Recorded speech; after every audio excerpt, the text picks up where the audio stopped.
Hello everybody and welcome. In this video I'm going to show you how to check software version for your earbuds HUAWEI Freebuds 7i.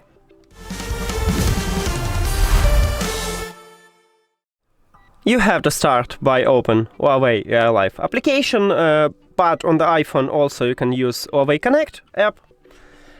So open the application on AI Life, tap at your device, then you will see headphones menu.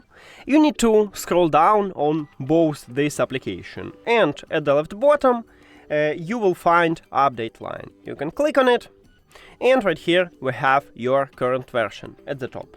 Also in AI Life you can click at the settings, not at the settings but at the three dots at the right top, and go to the device settings, then device information, and right here we also have in the version we have your current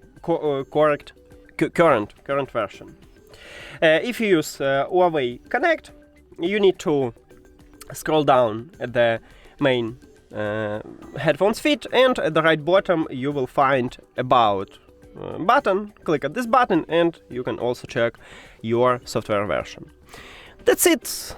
Thank you for watching this video. If you found it helpful, please consider subscribing to the channel and leave the like on the video. See you later!